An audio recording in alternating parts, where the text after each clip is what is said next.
Buenas tardes a todos y a todas. Iniciamos la jornada Emergencias Climática, Hídrica y Modelo Económico en Málaga. Quiero empezar agradeciendo al Instituto de Estudios Urbanos y Sociales que organice este tipo de jornadas y debates. Es una suerte para nuestra ciudad, que no siempre ocurre, tener foros como este donde poder debatir y reflexionar sobre cuestiones que nos afectan a todos, ¿no?, en nuestras vidas diarias. Un espacio abierto a profesionales, académicos, técnicos y sobre todo personas con inquietudes ante el gran reto que abordamos, que es el de la emergencia climática. Expresar también el apoyo del Instituto Hábitat, Territorio y Digitalización, el IHTD, de la Universidad de Málaga, al que represento como investigadora y secretaria en estos momentos. El instituto viene apoyando estas jornadas organizadas por el IEUS porque creemos que es necesario abrir este debate y esta reflexión de las aulas a la ciudad y viceversa. Y es necesario ese intercambio de conocimiento en los distintos sentidos. Y ya paso a presentar a estos ponentes tan prometedores. Uno de los grandes valores que tiene esta jornada es poder reflexionar sobre el tema de la emergencia climática de la mano de tres expertos en distintas disciplinas. Vamos a disfrutar de tres miradas distintas que espero arrojen algo de luz al reto de cómo abordar esta crisis. Desde la mirada de un físico que nos permitirá reflexionar sobre los recursos energéticos, desde la experiencia de un geógrafo experto en gestión de agua y recursos hídricos o desde la mirada de un economista, de un economista experto en política urbana y derecho comunitario del medio ambiente. Resaltar en los tres no solamente su trayectoria de investigación y docencia, de excelencia en los tres casos, como ahora veremos, pero sobre todo su compromiso personal hacia cuestiones relacionadas con el cambio climático y el medio ambiente. Esto se traduce en acciones y en dedicaciones de su tiempo que trascienden del propio ámbito académico. Paso ahora a presentar el currículum de los ponentes. Empezamos con Mariano Sidrat de Cardona Ortiz, profesor del Departamento de Física Aplicada de la Universidad de Málaga, donde imparte docencia de física general, termodinámica e ingeniería de los sistemas fotovoltaicos. Doctorado en física aplicada por la Universidad Autónoma de Madrid en 1985. Ha sido becario de investigación postdoctoral en el Instituto de Energía Solar en Friburgo, Alemania. Ha trabajado como investigador en el Instituto de Energías Renovables de Madrid, el IERC-IEMAC. Ha sido investigador principal en proyectos nacionales, internacionales, acumulando más de 30 años de experiencia en investigación en monitorización, análisis y simulación de sistemas de energías renovables, especialmente sistemas fotovoltaicos con elevada producción científica. En la actualidad, quiero resaltar, es vicepresidente de la Fundación Renovables, que promueve el cambio a un sistema energético descarbonizado, democrático y accesible a todos los ciudadanos. El segundo de los ponentes, José Damián Ruiz Sinoga, geógrafo, catedrático de la Universidad de Málaga, ha sido vicerrector de Coordinación y Planificación de la Universidad de Málaga y presidente de la Junta Rectora del Parque Natural Sierra de las Nieves. Es académico de número de la Academia Malagueña de Ciencias, de la que es coordinador de la sección de Territorio y Medio Ambiente. Y en la actualidad, director del Instituto Universitario de Hábitat, Territorio y Digitalización de la Universidad de Málaga. Especialista en el análisis de los procesos, riesgos y vulnerabilidades territoriales en el marco del cambio global, a distintas escalas, y de forma más concreta en el análisis de indicadores de crisis climática, en los procesos de degradación-regeneración de suelos y en la incidencia de los procesos de despoblación en los cambios de uso y degradación de suelo. Y, por supuesto, en la optimización de recursos hídricos mediante técnicas experimentales y control hidrológico de suelos. ha participado y participa en diferentes y numerosos proyectos competitivos de investigación y cooperación de los distintos ámbitos, autonómico, nacional y europeo. Y el tercero de los ponentes es Marcos Castro, profesor del Departamento de Economía Aplicada de la Universidad de Málaga, doctor en Economía por la Universidad de Málaga, máster en Política Urbana por la Universidad de Carlos III en Madrid y especialista en Derecho Comunitario del Medio Ambiente por la Universidad Carlos III de Madrid. Sus líneas de trabajo son Economía Ecológica, Economía Crítica y Cooperación Internacional. Actualmente es miembro del Instituto de Biotecnología y Desarrollo Azul, el IBIDA, de la Universidad de Málaga, miembro de la Sociedad Europea de Economía Ecológica y experto de la ONU para el programa Harmony with Nature. Ha sido investigador visitante en el Departamento de Economía Agrícola y de Recursos de la Universidad de California en Berkeley. En su trayectoria profesional trabaja como consultor técnico y asesor en materias relativas a educación ambiental, política ambiental, agendas locales 21, planificación estratégica, urbana, metropolitana, entre otros temas, habiendo sido director del Observatorio de Sostenibilidad de la provincia de Málaga y miembro del Consejo Andaluz de Turismo. Creo que con este cartel promete mucho esta mesa y el debate posterior seguro, así que empiece la fiesta, ¿no?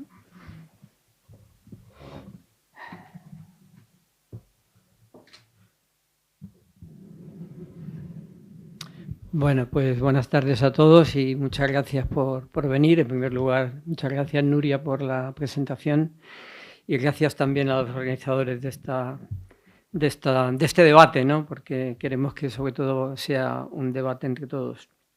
Bueno, me toca a mí abrir fuego. Yo le he llamado a mi presentación Energía y Clima, Málaga Ciudad Sostenible, como pregunta.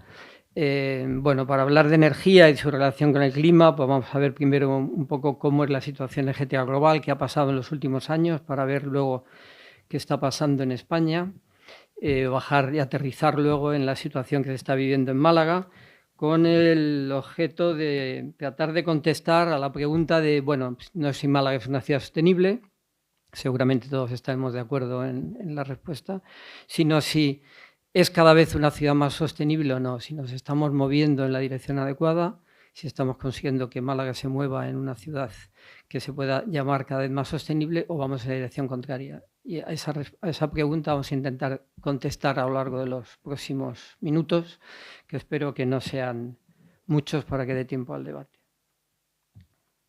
Bueno, pues si vemos la situación energética actual, tenemos que decir que una vez recuperados de la pandemia del COVID, pues el consumo de energía se ha vuelto a disparar, ha seguido creciendo, el consumo de combustibles fósiles a nivel mundial ha seguido creciendo y como vemos en esta diapositiva, pues aumenta tanto la energía consumida como el desarrollo económico, los índices económicos han aumentado y por lo tanto también la contaminación ha aumentado. Tenemos que decir que a día de hoy el consumo de combustibles fósiles en el mundo sigue aumentando, no ha disminuido, sino que año a año sigue aumentando.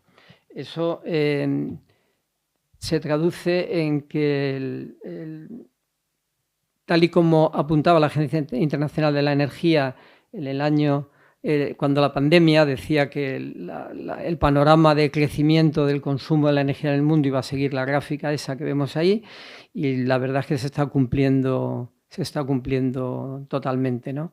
Es decir, seguimos aumentando nuestro consumo de combustibles fósiles y, por lo tanto, sigue aumentando las emisiones de CO2 a la atmósfera, como vemos en la gráfica de la derecha, ¿no?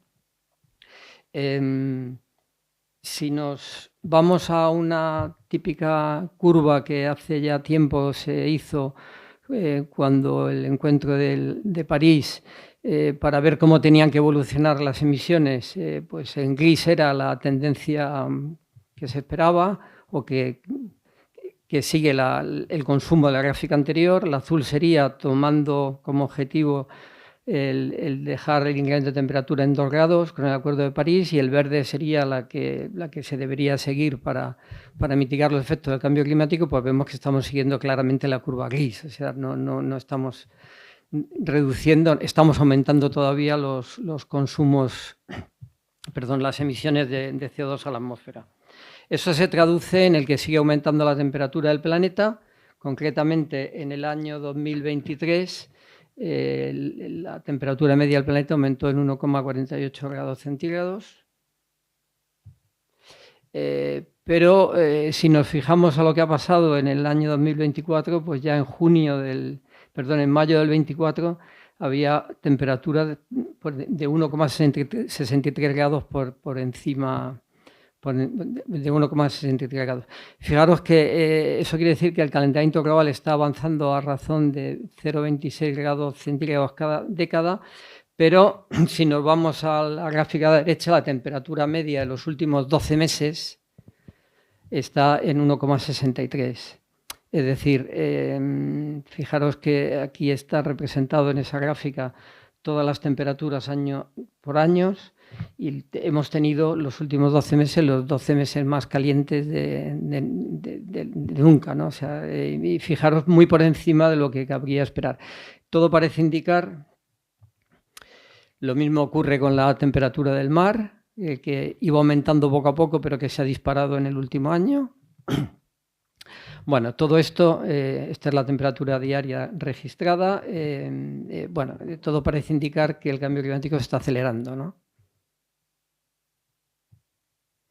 Bueno, lo mismo ocurre con la subida del nivel del mar, mientras que el nivel medio, la tasa actual de crecimiento del nivel del mar sube a razón de 0,42 centímetros por año. Entre el año 2022 y 2023 ha aumentado 0,76 centímetros, es decir, que también muy por encima de las previsiones de los modelos, de lo que prevían los modelos anteriormente. Bueno, qué decir de la evolución del hielo del Ártico, que se ha reducido a la mitad desde el año 1980 hasta el 2020, prácticamente reducida a la mitad, y que eso tiene que ver con la cantidad de agua dulce que está entrando en el océano y con la corriente del Niño y todo eso, y que seguramente tiene también su influencia en el que la temperatura de los océanos haya subido tanto, ¿no? Bueno, España sigue siendo uno de los países que estamos en el puesto 29 de los que tienen mayor riesgo climático. Bueno, esto es digamos que esto es lo que hay y esto es lo que nos espera en los próximos años. Si bajamos a la situación de España, vemos que en lo que respecta a la energía eléctrica, la generación eléctrica, ha aumentado mucho la participación de las energías renovables. En el año 2023 representó el 50,8% o sea, ya más del 50% de toda la energía eléctrica producida en España. Con respecto a 2022, que es el gráfico que hay ahí arriba, hemos aumentado de 42,2% a 50,8%. Si bien es verdad que aunque el 2023 ha sido un año poco lluvioso, sin embargo, se ha producido mucha más energía hidráulica que en el 2022. En el 2022 prácticamente no hubo, ahí es un cero de hidráulica y sin embargo hay un 9,5 en el 2023.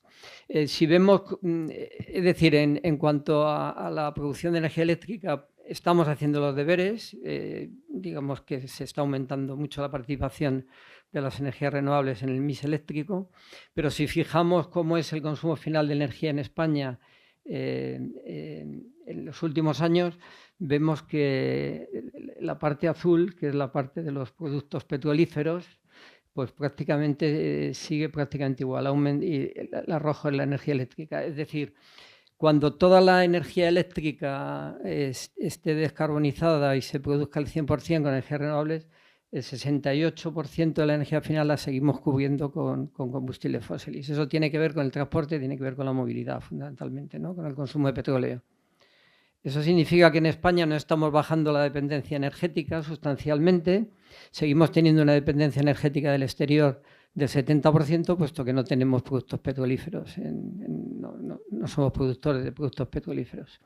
Eso quiere decir que las emisiones, aunque es verdad que en el 2023 han bajado un poco debido al aumento de las energías renovables, ha bajado un 5,4%, había disminuido mucho en el 2020 con la pandemia, volvió a crecer con la vuelta a la activación económica y ahora este año ha bajado un poco debido al aumento de la participación de las renovables en el mix eléctrico. Si todas estas emisiones, pues lo que tienen lugar es, como hemos visto, es a un calentamiento global, a un calentamiento del planeta, y vamos a ver cuál es la situación de España. Las olas de calor han aumentado en la última década muchísimo y la duración máxima de las olas de calor también. Particularmente este efecto afecta a Málaga, puesto que, bueno, hemos pasado de las noches cálidas a las tórridas y ya por primera vez se define lo que son noches infernales, es decir, noches en las que la temperatura no baja de los 30 grados por la noche, ¿no? En Málaga ya hemos tenido el año pasado, el 20 de julio y el 2 de agosto, ya tuvimos 2 noches en las que la temperatura no bajó de 30 grados por la noche. Pero si nos fijamos en el diagrama de la izquierda, ¿no? Málaga tuvo 15 días en el que las mínimas de la noche superaron los 25 grados centígrados. Ten en cuenta que estos datos, bueno, aquí he puesto por encima de 28, ya es complicado dormir, pero estos datos están tomados en el aeropuerto de Málaga, ¿vale? Son datos de la estación meteorológica del aeropuerto de Málaga, que no es precisamente una zona urbana, digamos, densa, ¿no? Si tenemos en cuenta el efecto de la isla de calor en las zonas urbanas, pues posiblemente en muchos puntos de la ciudad de Málaga hemos tenido muchas más noches tórridas que la que ofrecen estos datos, ¿no? Hay un diagrama muy interesante en el que mide durante el año 2023 la temperatura horaria en Málaga, que es esta de aquí. La parte más sombreada representa la noche, la parte de luz del medio representa el día, y fijaros que desde el mes de junio, julio y agosto lo que tenemos mayoritariamente, tanto de día como de noche, son noches tórridas y noches tropicales, ¿no? O sea, temperaturas muy altas, ¿no? Esto es lo que llevábamos este año, hasta donde el otro día que me bajé la gráfica, parece que ha habido un poquito menos de calor durante los meses de marzo, abril, aunque en mayo parece que está otra vez apretando y bueno, veremos a ver qué ocurre, pero la tendencia es a seguir aumentando la temperatura, es decir, no... Bueno, ahí en el gráfico de la izquierda está la variación de temperatura que está publicada por el último informe del OMAO, donde se ve la tendencia clara al aumento de temperatura, ¿no? Bueno, este es aunque de esto hablará supongo más Damián luego, este es el mismo diagrama pero de lluvia. Estos diagramas me gustan mucho porque se ve claramente lo poco que llueve en Málaga. En los últimos años, el promedio de los últimos 10 años era de 469 litros metro cuadrado, pero en el año 23 tuvimos solamente 177. ¿Vale? El año 2022 llovió más. Bueno, supongo que de esto van a hablar luego mejor. Bueno, pues si intentamos responder la pregunta de con todos estos datos si Málaga está siendo o es cada vez una ciudad más sostenible, pues hay un mosquito por aquí. Hace tiempo, ya antes de la pandemia, desarrollamos un proyecto de investigación en la Universidad de Málaga donde veíamos que la energía tenía una función transversal en el desarrollo sostenible de la ciudad. Definimos un índice de sostenibilidad energética urbana. Y bueno, una de las conclusiones del estudio es que si queríamos hacer desde el punto de vista de la energía una ciudad más sostenible, pues teníamos que bajar las emisiones de CO2, aumentar la eficiencia en el consumo de energía, ser cada vez... aumentar la producción de energías renovables dentro de la ciudad para que tuviéramos mayor independencia energética y solo así podíamos conseguir aumentar la sostenibilidad energética de la ciudad. Bueno, pues vamos a ver cómo estamos. Tengo que decir, como bien sabe Pedro, que hay una ausencia de datos, los últimos son del año 2022 con la agencia urbana, pero podemos ver algunas cosas en el que nos pueden dar una idea de por dónde está la ciudad. Lo primero que he hecho es mirar los datos de consumo de energía eléctrica. El consumo de energía eléctrica en la ciudad sigue aumentando. Respecto al 2020, fijaros, bueno, y aquí he dividido los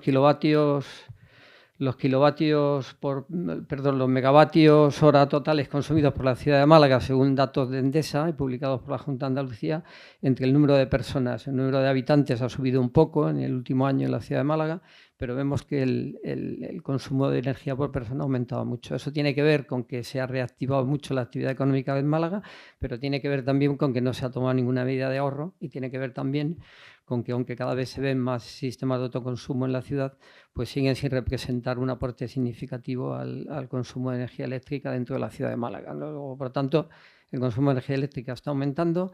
No tengo datos del consumo de combustibles, pero si vemos el parque de vehículos de Málaga, pues también ha aumentado entre el 2021 y el 2023, ha aumentado el 13,2%.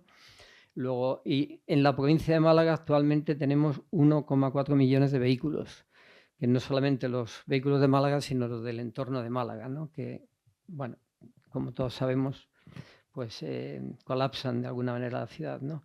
Y por fijar algunos datos que están creciendo y que tienen que ver con la contaminación, pues el número de pasajeros en el aeropuerto de Málaga en el año 2023 pasaron 22,4 millones de personas con más de 161.000 vuelos. Eso significa más de 400 vuelos diarios y más de 60.000 pasajeros diarios para el aeropuerto de Málaga. Los datos del primer trimestre de 2024 dicen que este año se están disparando las cifras. Ya ha aumentado un 21% en el primer trimestre de este año el número de pasajeros y el número de vuelos ha aumentado un 12%. Es decir, que sigue aumentando la actividad del aeropuerto de Málaga, con lo que tiene que ver eso en la contaminación de la ciudad. Y con los cruceros, aunque no hay datos del 2024, pues en el 2023 llegaron 300 cruceros con 500.000 cruceristas, lo que representa cada vez que llega un crucero a Málaga, pues hay una media de más de 1.600 personas que bajan del crucero hacia la ciudad, ¿no? Y el número de turistas pues también está aumentando. En la Costa del Sol llegaron el año pasado 14 millones de turistas, eso significa una media diaria de más de 38.000 turistas todos los días. De los cuales se estima que alrededor de 6 millones se quedan en la ciudad de Málaga, lo que representa alrededor de 16.500 turistas por aquí dando vueltas de media diaria, ¿no?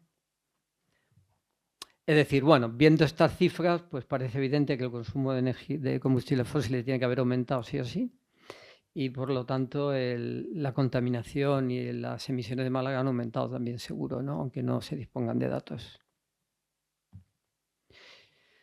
Bueno, como decía antes, una de las grandes asignaturas pendientes de la ciudad es la movilidad. Aquí hay un gráfico en el que se pone el número de personas que se mueven mayores de 16 años, que se mueven en transporte público o en coche privado para ir al trabajo, para estudiar. Málaga lo he señalado yo porque estaban todas en azul, he señalado rojo, ese rojo pertenece a Málaga. En Málaga el 56% de las personas se siguen moviendo en coche para ir a trabajar o para estudiar. En transporte público solo el 17%, 18% andando y en otros medios el 9%. Pero atención, porque el entorno de Málaga, lo que es el área metropolitana de Málaga, yo se he señalado aquí Fuengirola, Mijas, no sé cuál es el otro que está ahí, que no lo veo. Bueno, estamos por encima del 64% de desplazamiento en coche para ir a trabajar y para ir a estudiar. Es decir, que no solamente es el tráfico de Málaga, sino el tráfico del área metropolitana de Málaga. Esta creo que es una de las asignaturas pendientes.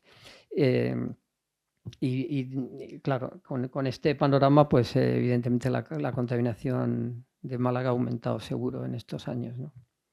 Bueno, ya para terminar y no enrollarme, algunas conclusiones para responder a la pregunta de si Málaga es cada vez una ciudad más sostenible o no.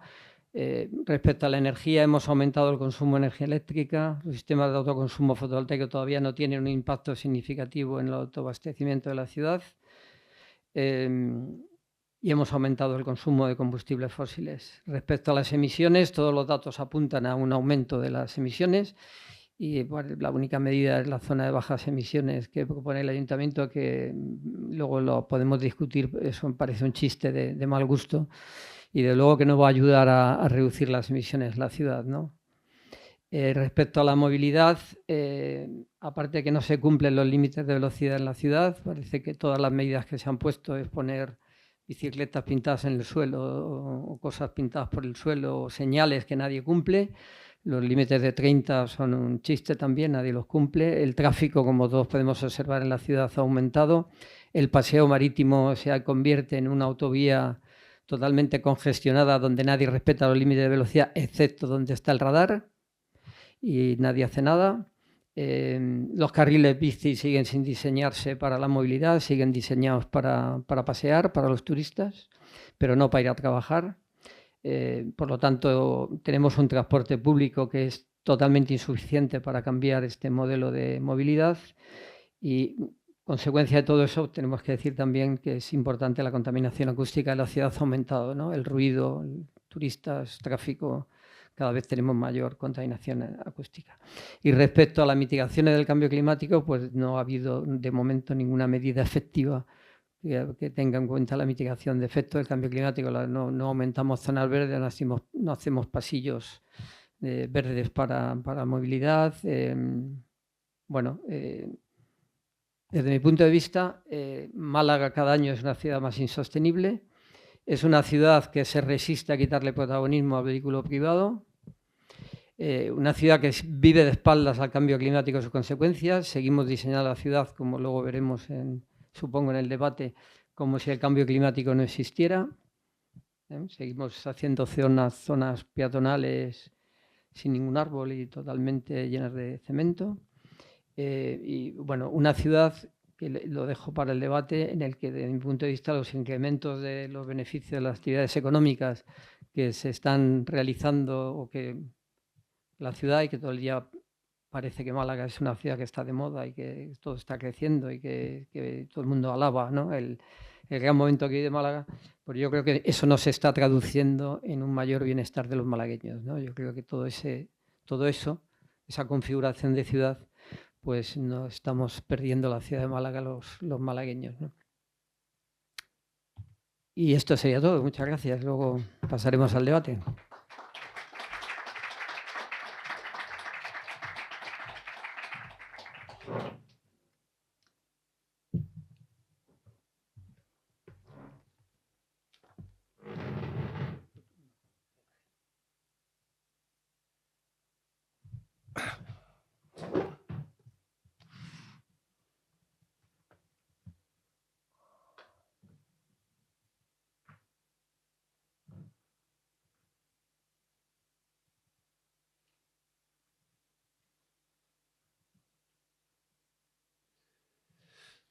Bueno, buenas tardes.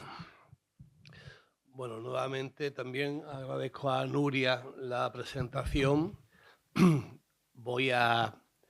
Y por supuesto a vosotros que estéis aquí, ¿no? Para, en una tarde así, de tanto calor, pues estar aguantando unas presentaciones en donde probablemente no vamos a repartir biznagas, ¿no? Porque,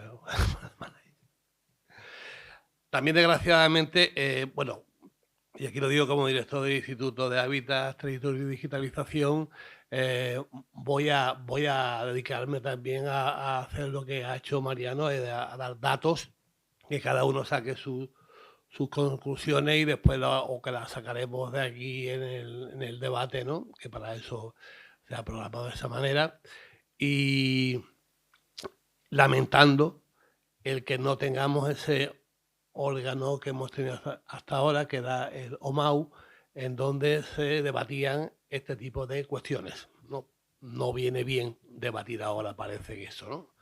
Viene mejor pintar cositas en monigote en la calzada, ¿no? La calzada. Bien, a mí dentro de la emergencia me toca la parte de la emergencia hídrica, ¿eh? Bueno, esta es a fecha de ayer la situación de los embalses en la provincia de Málaga, ¿vale? En marzo, a finales de marzo, casi a finales de marzo, la línea azul nos marcaba en ese momento la situación que teníamos, ¿no? La línea verde, cómo estábamos el año pasado, ¿no? Y la línea discontinua, la media de los últimos 10 años. Es decir, la media que, como tal media, lleva incluida los 3 años de déficit y de sequía, mejor dicho, de reducción pluviométrica, ¿no? Por tanto, bueno, estos eran los datos, ¿no? Cuando llovió en Semana Santa, rápidamente desapareció la inquietud inicial de que parecía que los embalses se tenían que llenar en 24 horas, ¿no? Cuando ya por fin se dieron cuenta, algunos, que el agua se mueve dentro del suelo de una forma mucho más lenta que sobre el suelo, ¿no? Y que por tanto tardó más en llegar a los diferentes vasos de los distintos embalses, pues a partir de ahí se vio cómo efectivamente hubo dos periodos, ¿no? Primero la precipitación de escorrentía directa sobre los embalses y después aquí claramente el agua que fue llegando a los distintos embalses, ¿no? Lo que se llamaba el tiempo de desfase.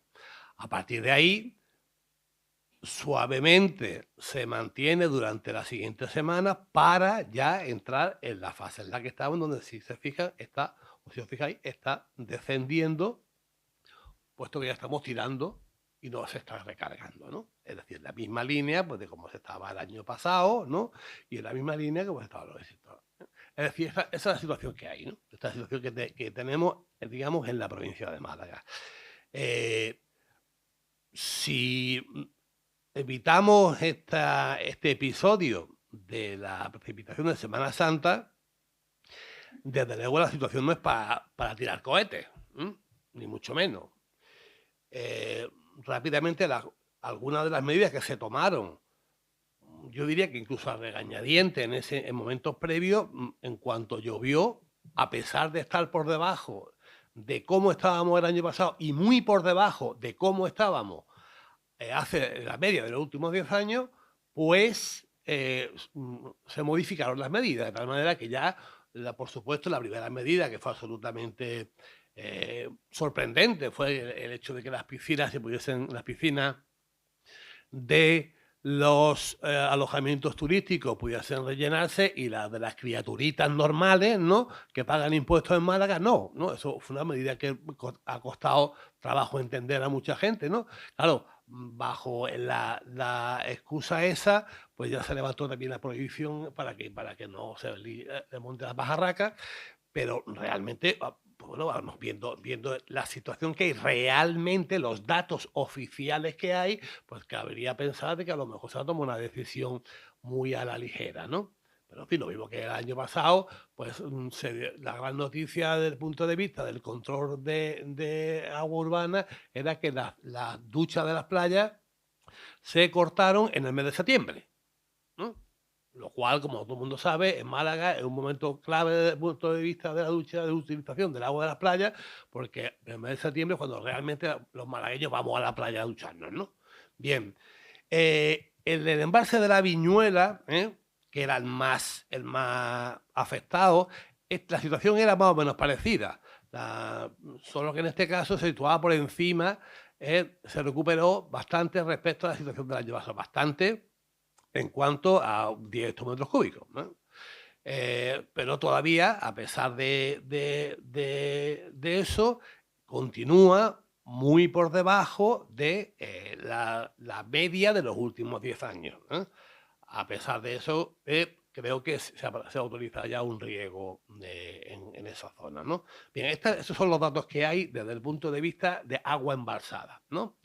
Sobre los que los gestores del territorio, en este caso son los gestores de recursos hídricos, deben tomar decisiones de cara a futuro, ¿no? Porque está el agua que tenemos ahora mismo, digamos, en los reservorios de agua, y el agua que claro, decimos, bueno, pues o dicen, está garantizado el agua hasta tal fecha. Pero claro, la sequía, como ahora veremos, lo que se basa en el análisis de los periodos de no lluvia cuando debiera llover, ¿no? No cuando no lluvia cuando no llueve, ¿no? Cuando no tiene por qué llover desde el punto de vista climático.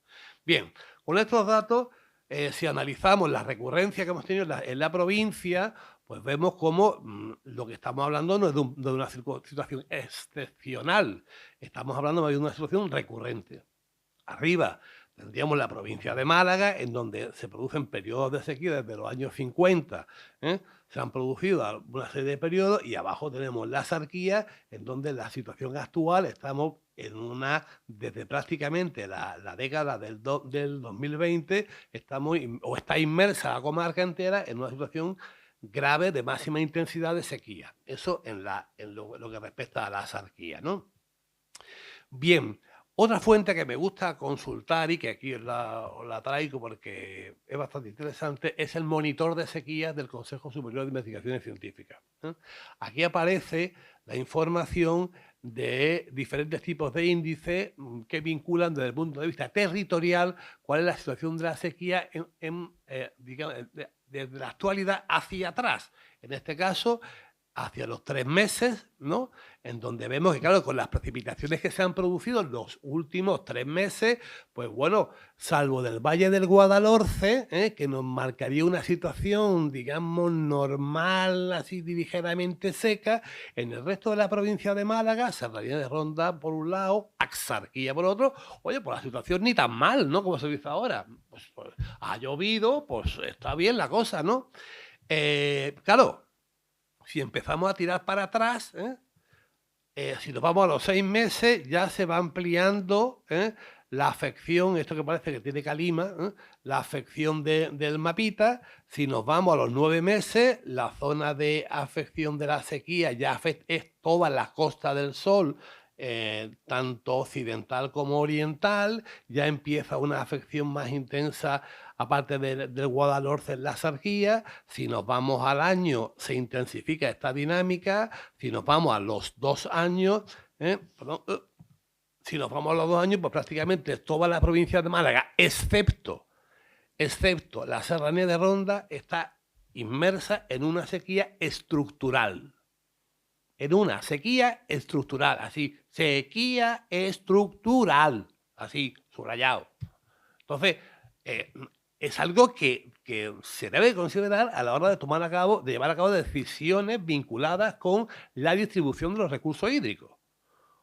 Porque es una cuestión fundamental, es decir, que no se va a resolver porque llueva algo más durante 10, 15 o 20 días, ¿no? Claro, si en la provincia conectamos algunas de las dinámicas y las confrontamos, por ejemplo, la evolución de la precipitación anual media, el volumen medio de los embalses, la evolución de la población, porque las criaturas tenemos la manía de beber agua y ducharnos y eso, ¿no? La superficie de los subtropicales, ¿no? Y las pernoctaciones, he dicho turismo, vinculado con el turismo, Dios me perdone, ¿no? Pues lo que vamos a ver es lo siguiente. Lo que vamos a ver es que la dinámica de los últimos 24 años es que la superficie de los subtropicales se incrementa las pernoctaciones, se incrementa la población y se reduce la precipitación y especialmente el volumen de agua en los embalses. Esta es la realidad, esos son los datos oficiales. Datos los de ellos, los oficiales, quiere decir los de los organismos públicos. Es decir, que tenemos la gran suerte de padecer de las dos patas complicadas desde el punto de vista de la redistribución de los recursos hídricos. Por un lado, hay un déficit de provisión hídrica por exceso de demanda agrícola. Esta foto ya es tradicional, bueno, ya es típica en la sarquía, en donde tenemos los cultivos tradicionales, el viñedo, el sipam, ¿no? Famoso, una figura de máxima protección de FAO, con los aguacates, con una proliferación de depósitos de agua que ya hoy día, mediante teledetección, es muy fácil de determinar, ¿no? Bueno, esta era la superficie que se regaba del año 1991, ¿vale? 1991. Esta es la de 2022, ¿vale? Ahora parece mucho más intensa la del 91, pero no es verdad, porque el 91 era el Landsat, mientras que en el 2022 lo que tenemos es el Sentinel, y afina mucho más. Entonces, el grano es más fino, si le damos el grosor de Landsat, sería una mancha mucho más intensa. En la sarquía, si nos quedamos en la sarquía, por ejemplo, en el año 91 prácticamente era el fondo de valle del Benamargosa y del Vélez, ¿no? Si nos venimos más el litoral, si nos venimos ahora ya se ha generalizado el riego. Vale. Esta es, por método de detección, la superficie regada entre los años 19 y 20, es decir, unas 15.000 hectáreas.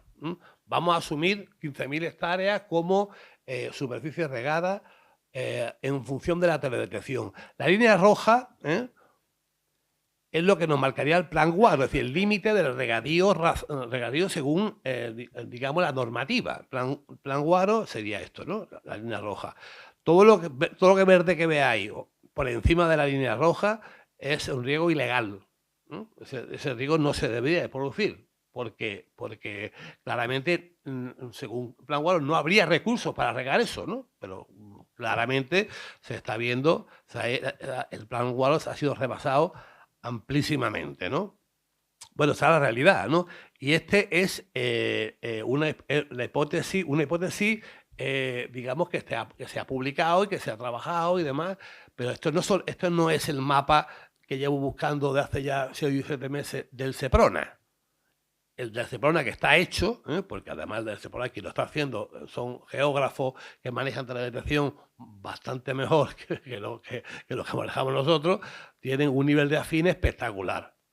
Y creo que deja esto bastante lejos, ¿no?, de la realidad, de la realidad en función de las últimas imágenes Sentinel, ¿no? Y por otro lado, también tenemos un déficit de provisión hídrica derivado del descenso de demanda urbana, ¿no? Bueno, esta era la zona urbana del año 1991, provincia de Málaga, y estas son las zonas urbanas en el 2022, ¿vale? Igual, 1991, 2022. ¿De acuerdo?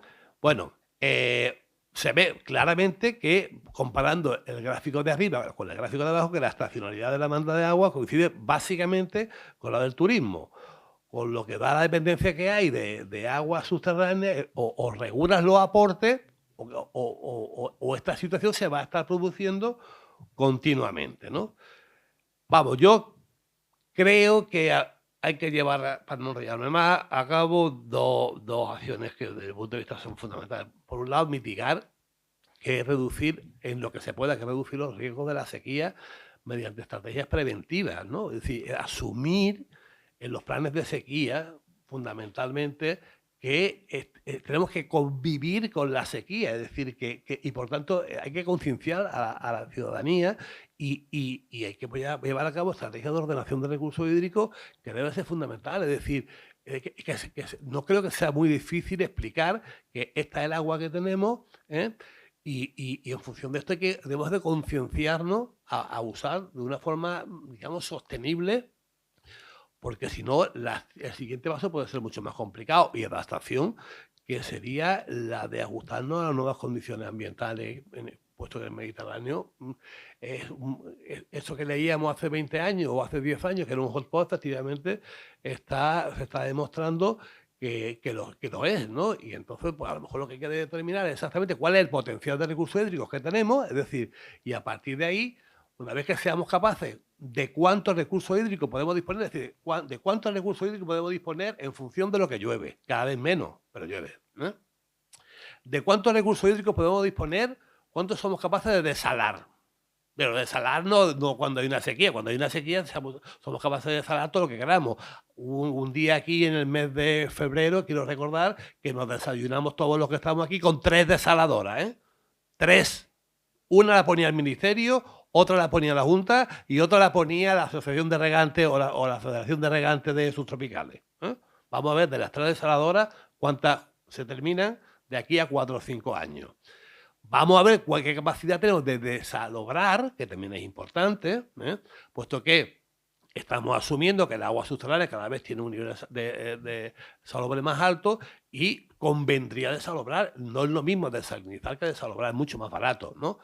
Y también vinculados con determinar cuánta es la capacidad de regeneración de agua que tenemos, y dentro de esa agua regenerada, la reutilización mediante ósmosis inversa, como están haciendo en Murcia, como están haciendo en Valencia, y están regando, ellos sí, están regando con agua regenerada, pero con tratamiento de ósmosis inversa, es decir, con un nivel de salinidad mucho más bajo del que tenemos nosotros.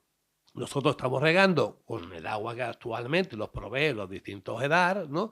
Y tenemos serios problemas porque, y de hecho algunas plantas se están muriendo porque los sistemas radiculares no admiten ese nivel de salinidad. Y esto no es algo que me han contado, esto es algo que estamos involucrados en un proyecto y lo estamos midiendo básicamente todos los meses. Y estamos en función de las dosis que nos dan de riego, ¿no?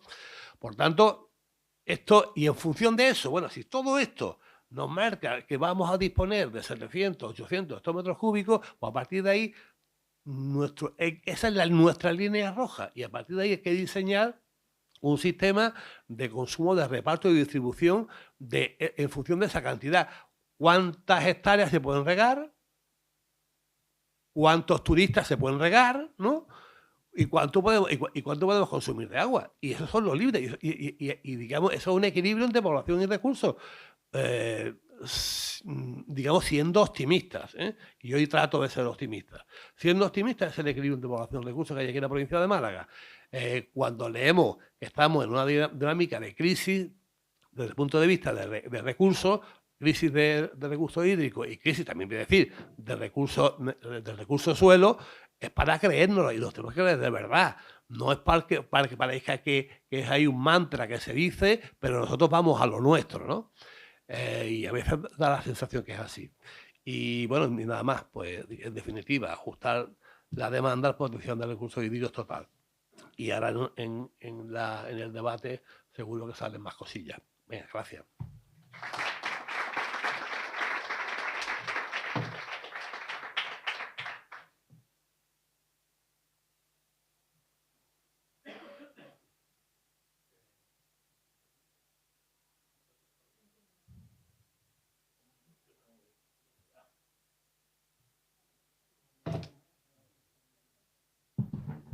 Bueno, intentaré ser más breve porque ya llevamos mucho tiempo ahí sentados o nos podemos mover y intervenir y respirar de otra manera, ¿no?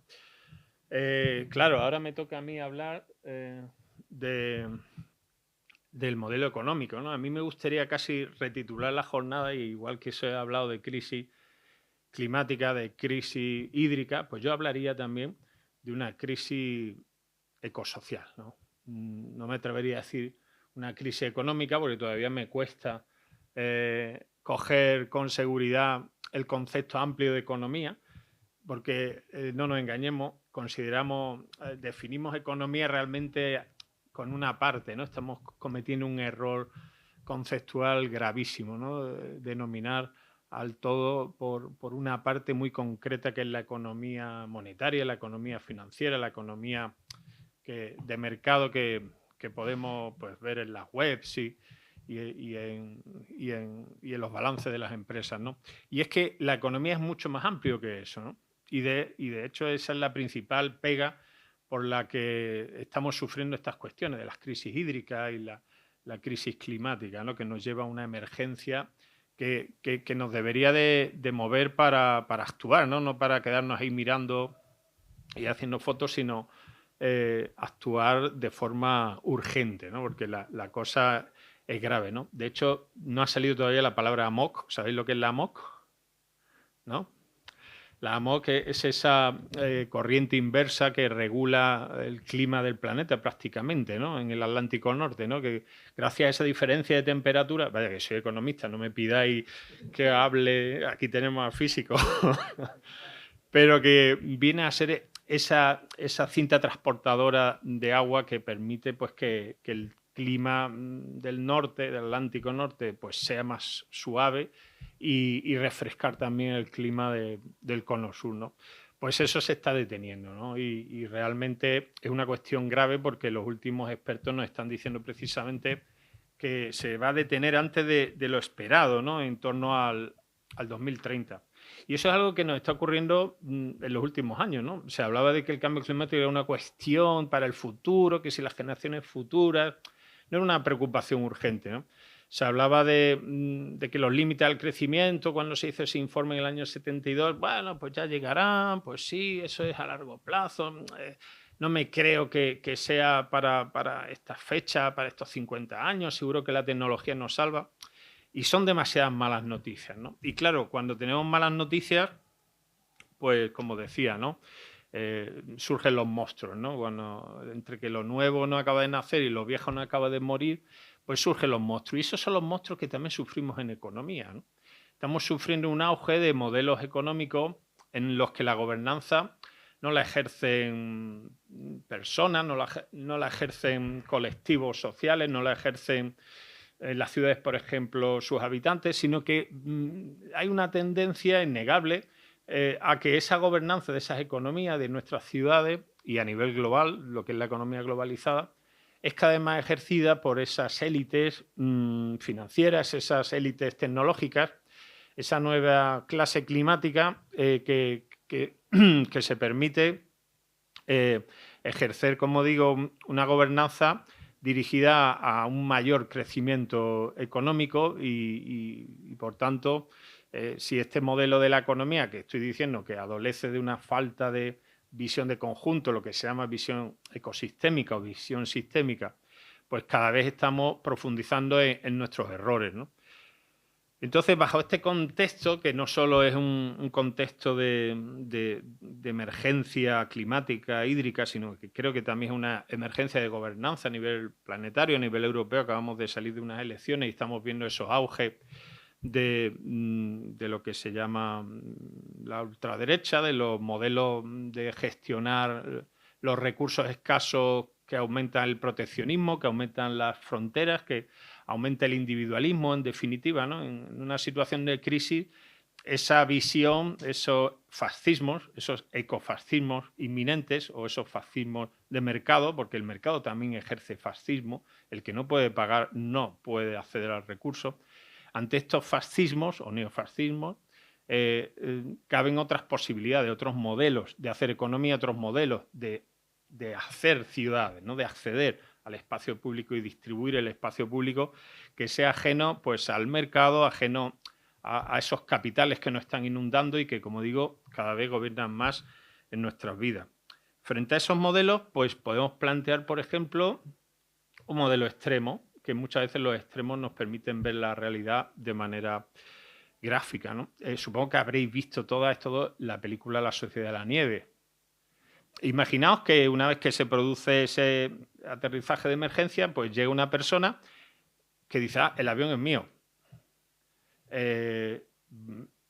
Todo lo que hay en el avión es mío. Entonces voy a decidir qué se hace con el avión.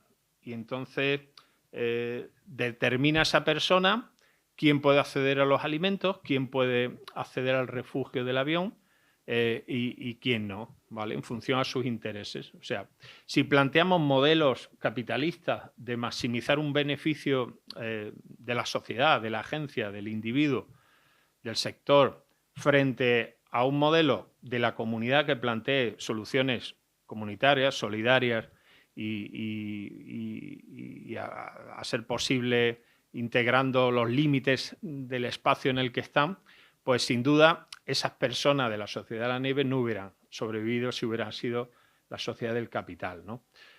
Y en el fondo es lo que tenemos ahora, ¿no? Tenemos unos límites inminentes, sobre todo en las últimas transparencias de Pepe Damián son evidentes esas curvas, esas son las curvas del club de los límites al crecimiento en nuestro territorio, claramente. Tenemos que atender no presionando el acelerador, no creciendo más, no provocando un modelo económico que acelera lo que se llama la gran aceleración en la Escuela de la Economía Ecológica francesa, que esto ya se ha estudiado, ¿no? Que hay una tendencia a pisar el acelerador, me voy a salvar yo, voy a copiar, ¿no? Como cuando dicen, va a haber un problema de papel higiénico, pues todo el mundo coge papel higiénico, copia. Y no, precisamente la solución acelera el problema, es como que genera la profecía autocumplida, ¿no? Entonces, plantear una solución desde lo colectivo, desde saber que o se salva la comunidad o el individuo no se puede salvar. Esa es la principal lección que tenemos que aprender para gestionar nuestras economías, recuperar las gobernanzas en nuestras economías, en nuestras ciudades y en general en nuestros territorios, ¿no? Porque cada vez más somos pasto de lo que se llaman estos capitales internacionales, estas sociedades del capital, ¿no? Que van a ir migrando cada vez con más velocidad porque cada vez los territorios en los que nos movemos hay más riesgo, hay cada vez más movilidad del capital y vamos a ser cada vez más territorios, como digo, de sacrificio, ¿no? Tanto en nuestras ciudades, sacrificio en este caso, como la ciudad de Málaga, de los capitales inversores en turismo inmobiliario y quizás también en los últimos tiempos estamos asistiendo a una mutación del modelo económico de la ciudad, un modelo que está mutando del modelo tradicional turístico residencial a un modelo también tecnológico, ¿no? Son los dos grandes pilares y cada vez más, ¿no? Hasta el PTA va a duplicar se plantea, ¿no?, como meta seguir creciendo, ¿no?, en ese modelo tecnológico industrial y parece que el turismo también está mutando, ¿no? Vamos a tener esos nómadas digitales que no es más que esa integración entre el turismo y el sector tecnológico, ¿no? Que son sectores que, bueno, son los más valiosos para la economía capitalista, son los sectores más rentables que generan más valor de cara al capital, ¿no? Como economista no me puedo negar el permiso de hablaros de lo que es una función de producción, ¿no? En una función de producción el capital no es el único elemento, factor productivo. Normalmente en teoría puedes plantear el factor tierra, el factor trabajo, está el factor tecnología y más factores, ¿no? Podemos hablar de otros tipos, pero bueno, básicamente con eso y con el capital podríamos tener una función de producción general. ¿Por qué el capital es el que decide y tiene ese derecho de veto prácticamente y tiene hasta doble retribución? Porque la ganancia del capital no es más que una sobreprima de todo lo que sobre, todos los excedentes de lo que se produce, todo se lo va a copiar el capital. Pues quizás como sociedades tenemos que recuperar, como digo, esa gobernanza en nuestras funciones de producción y de consumo incluso, y que la rentabilidad de los factores productivos pues sea más equitativa, más igualitaria, ¿no? Tanto trabajo como tierra, medio ambiente, sean vistos en los modelos económicos, porque tradicionalmente la economía invisibiliza estos flujos, los flujos de tipo ambientales, ecológicos o los flujos sociales también, ¿no? Pasando ya a la parte de Málaga más de diagnóstico, después de este comentario global, ¿no?, que podríamos seguir hablando, ¿no? Podéis leer ahí el libro del capitalismo en la era del antropoceno, ¿no?, de Saito, para ampliar este contexto. En Málaga no podemos negar de que hay un crecimiento económico espectacular, más en este contexto en el que estamos viviendo, ¿no? Málaga junto a Sevilla son las ciudades andaluzas con mayor expectativa de crecimiento. Crecimiento que se ve pues en las estimaciones, en los estudios tanto de agencias o de bancos privados como los propios estudios del ayuntamiento a la hora de elaborar sus presupuestos y establecer el contexto en el que va a desarrollar los servicios públicos del ayuntamiento.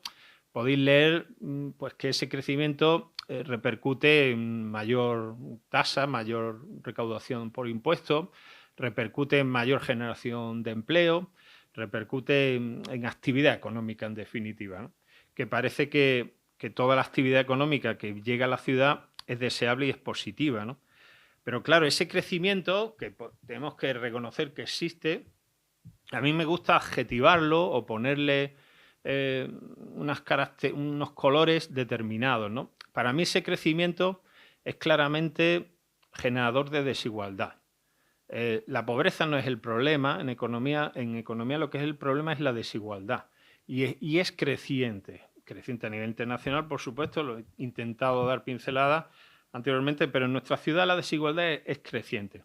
Desigualdad que se manifiesta incluso por barrios, ¿no? Podréis recordar los estudios del OMAU referidos a cómo la calidad de vida, la calidad del aire, la renta familiar disponible, etcétera, y otros indicadores relativos a la economía y la sociodemografía por barrio, existe unas claras diferencias y crecientes, ¿no? Eso es lo que llamamos esa desigualdad urbana que nos lleva a ciudades, Castel diría, ciudades duales o ciudades donde se prolifera una política urbana muy diferenciada en función a qué barrio vivan, ¿no?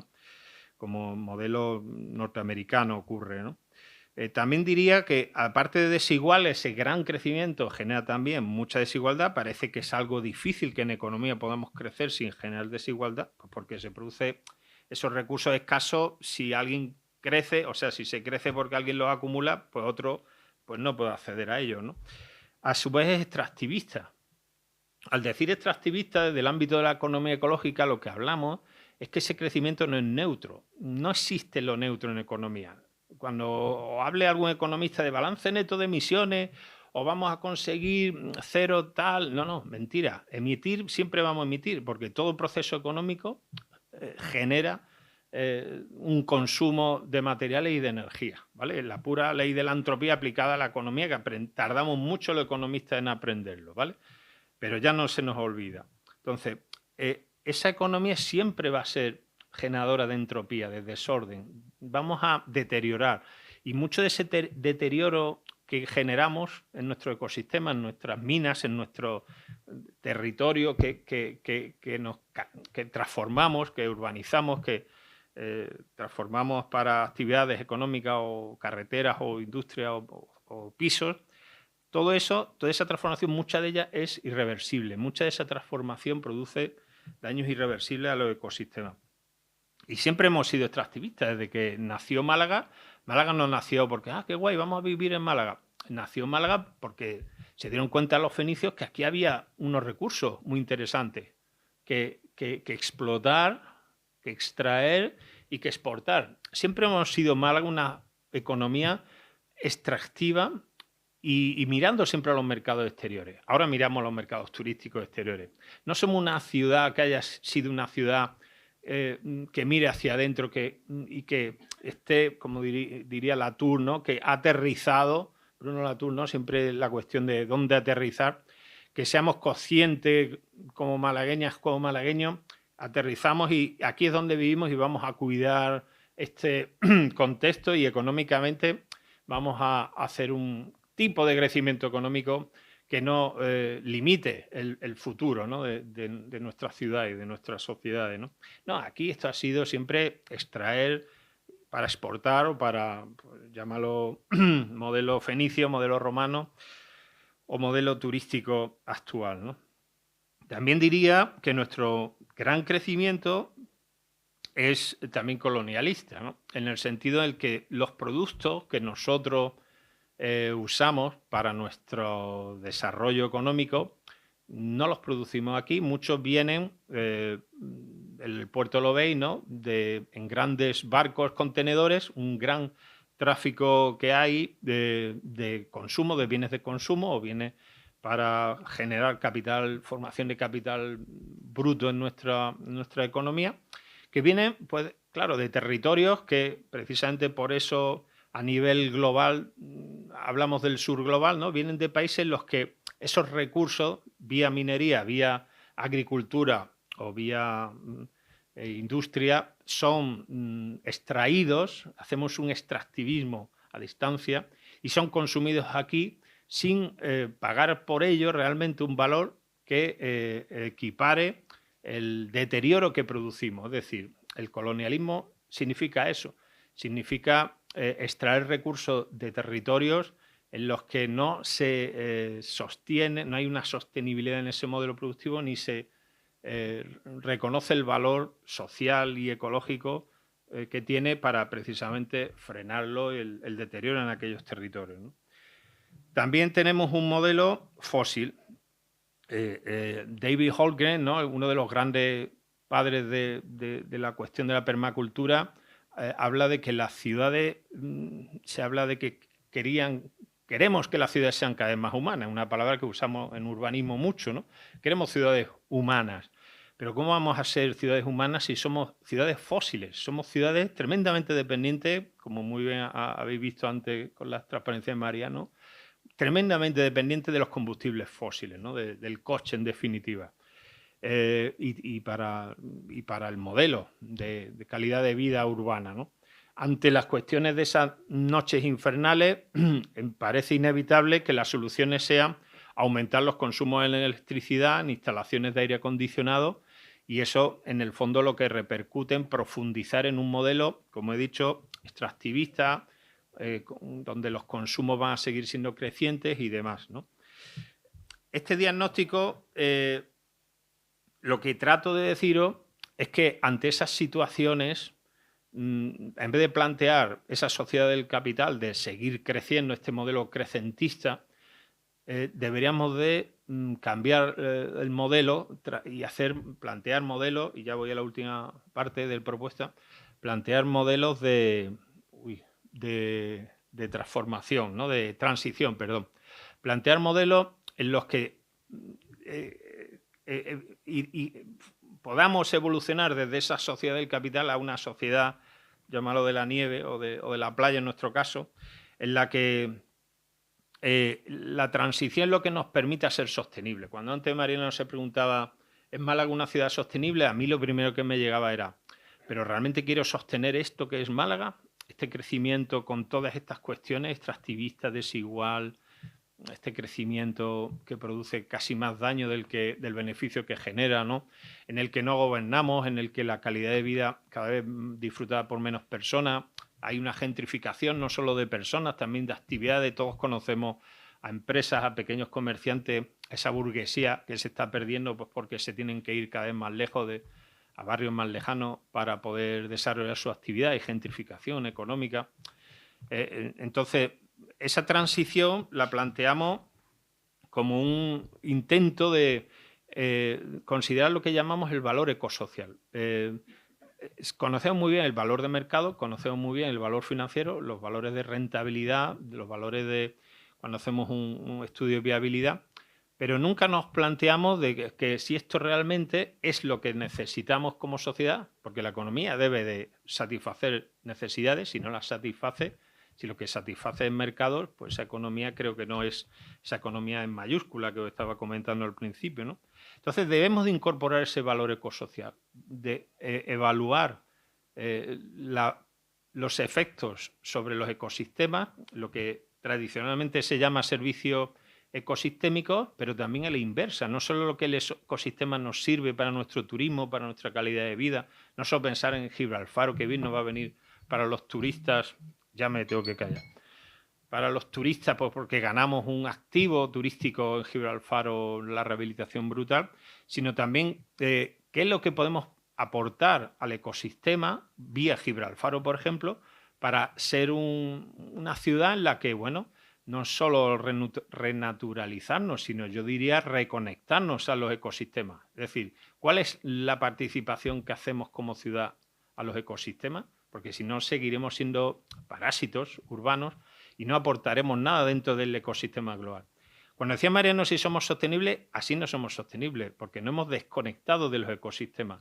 Al desconectarte del ecosistema no eres viable. El ecosistema Gaia, como se suele decir, tierra, o a nuestro ámbito territorial concreto, somos un elemento ya externo que no participa, simplemente consume recursos, extrae recursos, generamos contaminación y desorden y escasez, que es lo que hacemos en economía, generamos escasez para con los mercados gestionarla y acabaremos siendo expulsados, ¿no? del territorio del juego, ¿no?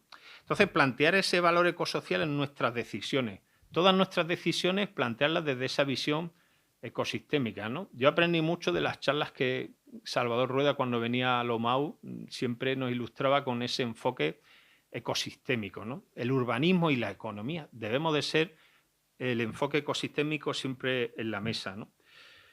Termino diciendo dos ideas.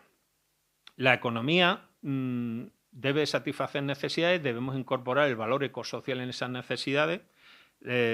Estamos sufriendo una crisis ecosocial. De hecho, el 29J pues, va a haber una gran manifestación en la que espero que se reconozca esa voz invisible en economía, que es esa voz de lo ecosocial. Y como claves como economista diría que las nuevas economías, que ahora en el debate se hablarán de esas propuestas, debemos de cumplir esos principios que digo, ¿no? Y creo que deben de ir, entre otras cosas, por primarizar las ciudades. Las ciudades hemos sido ciudades de servicios, de comercio, pero dado estos límites que estamos alcanzando, también tenemos que ser autosuficientes y debemos de aprender a ser primarias, sector primario. Tenemos que producir nuestra energía y nuestra alimentación. Y para ello tenemos iniciativas, Córdoba, tenemos Madrid también, donde se habla de Madrid agroecológico o los huertos comunitarios, que ahora mismo son experiencias pioneras, pero que sin duda, dado las líneas de evolución de lo que estamos observando en el futuro cercano, vamos a tener que afrontar quizás que nuestros modelos no tengan que, en esa transición, no nos tenemos que preocupar tanto por si vienen más o menos turistas, que ya los mercados creo que nos darán la respuesta en breve, y que nuestros recursos como administraciones públicas y educativas, como universidades, tenemos que ir alumbrando esa transición a esas nuevas economías más primarias, que le demos más espacio a esa burguesía 2.0, que la podríamos llamar, ¿no?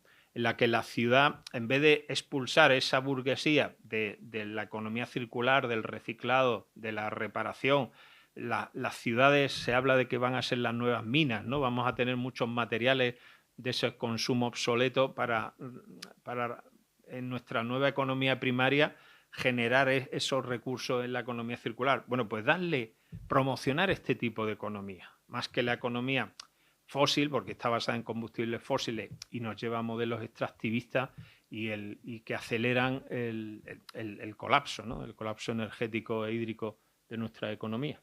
Bueno, perdonad, pero voy a cortar ya porque llevo mucho tiempo y pasamos ya al debate, ¿no? Muchas gracias.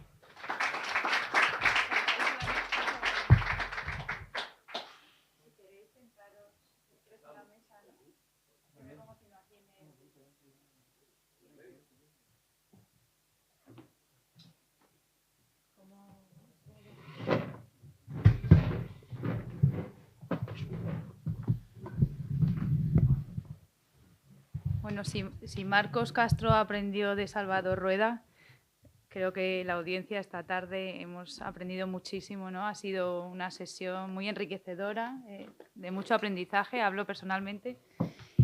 Creo que hemos visto, ¿no?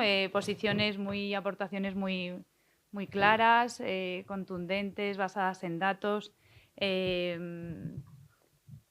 complementarias, ¿no?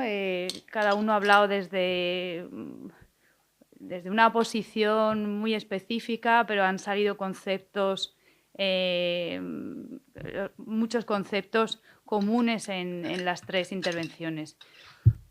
Creo que empezaría dando la palabra a los asistentes, que va a ser, creo, lo más enriquecedor.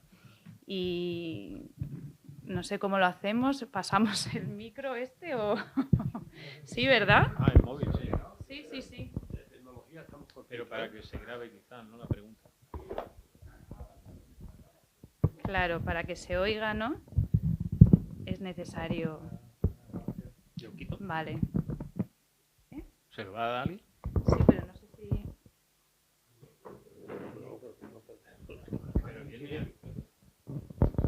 ¿Alguien quiere comentar algo?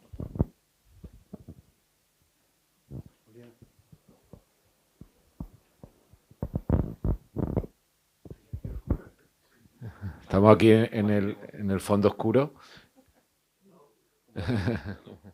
Bueno, yo, Marco, estupendas las tres charlas, ¿no? Y bueno, fabulosa argumentación, ¿no? Yo creo que hemos también discutido mucho sobre esto, ¿no? Yo creo que ahora también está en el punto, ¿no?, de ver propuestas, ¿no? Por ejemplo, el decrecimiento, ¿no? Marco lo ha explicado muy bien, ¿no?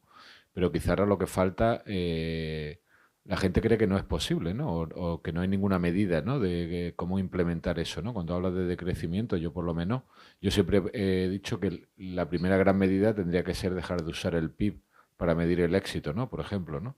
Y eso yo creo incluso que lo he hablado con Marcos, ¿no? Pero ¿qué medidas podríamos...? Yo creo que ya está en el punto, ¿no?, de decir, oye, medidas ya precisas, ¿no? Hay que hacer esto, hay que hacer lo otro, porque ya tenemos claro, yo creo que, digamos, el objetivo, ¿no? Pero el camino, ¿no? Yo creo que falta ahora, lo que falta un poquito, o lo que a veces se echa de menos, que hubiera medidas concretas, ¿no? Es decir, pues se puede hacer esto, se puede hacer lo otro. Casos, por ejemplo, ¿no? Tenemos algún caso, siempre había por ahí algún experimento o algún caso en el que ya se haya producido, ¿no? Porque la gente, yo creo en general, se sabe que esto no es sostenible, ¿no? Que el crecimiento continuado no es posible, ¿no? Que tarde o temprano va a colapsar, ¿no? Pero ¿qué se puede hacer, ¿no?, ya en preciso, ¿no? Es decir, se puede cambiar este tipo de modelo por este otro, se puede dejar de producir de esta manera por producir de esta otra. Evidentemente va a tener un coste económico, ¿no? Pero ¿qué se puede hacer, ¿no? En preciso, si tuviéramos que hacer un decálogo, proponemos estas 10 cosas, ¿no? Después de esta mesa, ¿no? Yo creo que podéis proponer 3 cosas cada uno, ¿no? En particular, ¿no? Y la última, pues Nuria, naturalmente, es la última de Nuria, ¿sí? Porque proponer 3,3 medidas va a ser complicarlo mucho, ¿no? ¿Vale?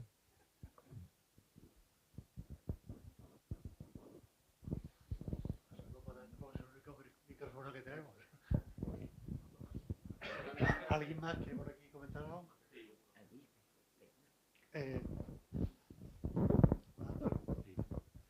Sí, ¿qué tal? Buenas tardes. Bueno, gracias por las presentaciones y la verdad que magníficas, ¿no? Yo hay un tema que sí veo de Málaga, entre los que Marcos daba un poco cuáles eran esas claves, y yo creo que se le ha olvidado, se ha olvidado, perdón, la palabra especulativa. Málaga es una ciudad eminentemente especulativa, y yo creo que uno de los elementos que quizás tienen que ver con ese nivel de desarrollo es también un poco, y yo creo que en economía, no sé hasta qué punto, desconozco hasta qué punto hay una cierta relación con la propia política de suelo y con el propio concepto de propiedad de suelo. Yo creo que es uno de los grandes, en cierto modo, no sé si llamar lastras, pero sí de la cultura un poco en general española respecto al sentido de la propiedad. Y yo creo que tiene que ver bastante pues, con todos los booms que somos especulativos, todos los criticamos, pero todos nos subimos a esa ola. O sea que en de la ciudadanía muchas veces hablamos de cambiar de modos de vida, pero es el modo de sentido de propiedad que no nos lo cambien, ¿no? Yo creo que es una de las claves para poder empezar también a un poco ser un poco serios en el sentido de más realistas respecto a entender que igual que está muy claro que el agua es un bien común y es un bien que de alguna forma es propiedad de todos, el suelo, sin embargo, que es finito, no es infinito, no es crecible, sin embargo el suelo sí está totalmente privatizado, ¿no? Y actualmente, y un poco más, es muy vinculado a los temas políticos, temas económicos, y yo creo que es un debate que no sé hasta qué punto a nivel económico, a nivel de otras disciplinas, se toma esa conciencia, ¿no? Bueno, era un poco porque veo que a veces están muy relacionados, ¿no? Están muy relacionadas las formas un poco de cómo es desde el propio derecho urbanístico, desde la propia disciplina, incluso el propio urbanismo que se enseña en las escuelas a nivel de planeamientos, se piensa muchas veces en un urbanismo desarrollista, ¿no? Todavía, ¿no? A veces, ¿no? Aunque sé que no a nivel universitario, pero sí en general, enseguida que hablamos de urbanismo, surge un poco ese afán de lo que la ciudad crece y la ciudad es potencial y la ciudad que ahora mismo Málaga está un poco en la cresta de la ola, pues porque está creciendo, porque los valores de suelo están subiendo, porque los alquileres están subiendo. En el fondo esos son los datos, ¿no? Bueno, era un poco, no sé hasta qué punto esas relaciones de alguna forma estaban previstas.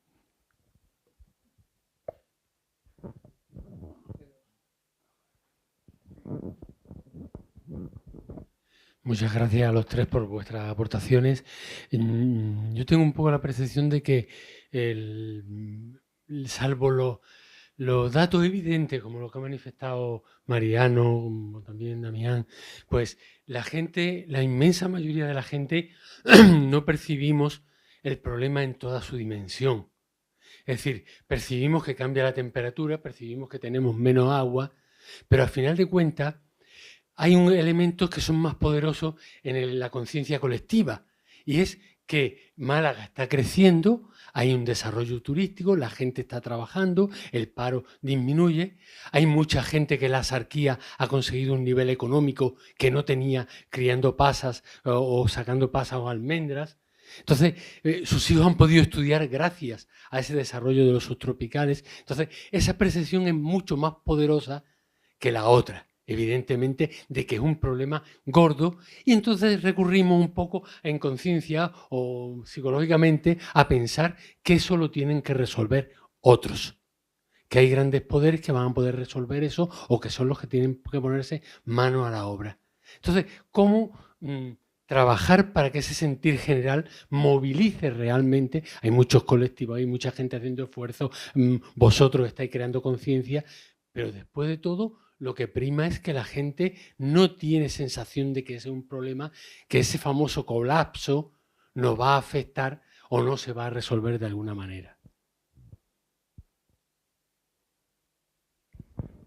Sí, antes de volver el micrófono a la mesa, quería comentar un par de cosas, ¿no?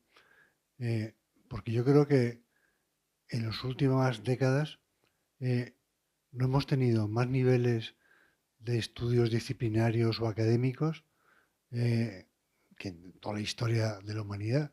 O sea, hoy en día, en el 2024, vais a Proteo o a Luces y hay una cantidad de libros que hablan de todas estas cuestiones. Estamos hablando de la emergencia climática, hídrica, o temas urbanísticos, económicos, o las universidades producen cantidades enormes de documentos a nivel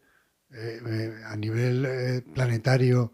Naciones Unidas produce cada año documentos que estremecen, como una de las imágenes que habéis enseñado hoy, Mariano y Pepe Damián, ¿no? Que realmente dices, bueno, vamos de cabeza al colapso, ¿no?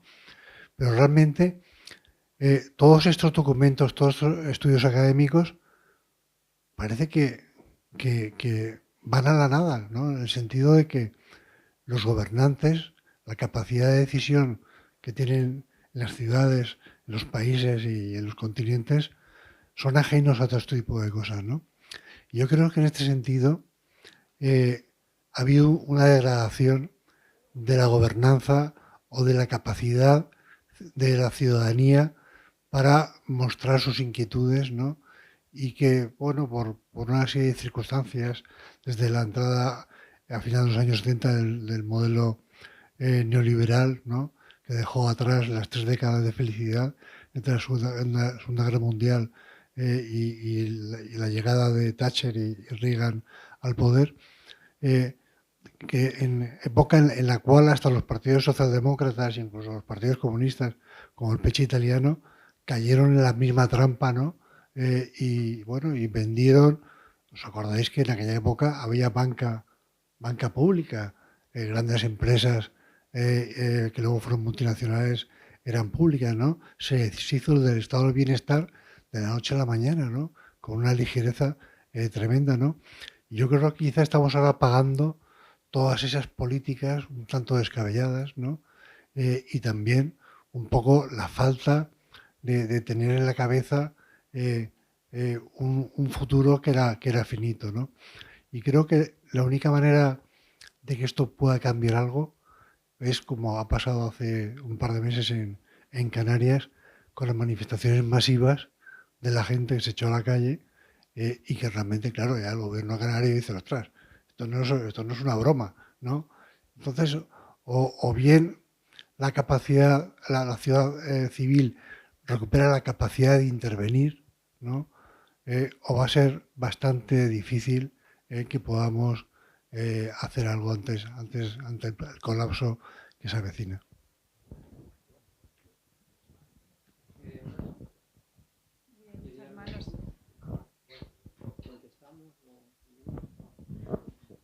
Bueno, gracias. Bueno, primero, gracias por las intervenciones muy buenas. 2 cosas. Yo soy muy negativo en cuanto a esto, ¿no?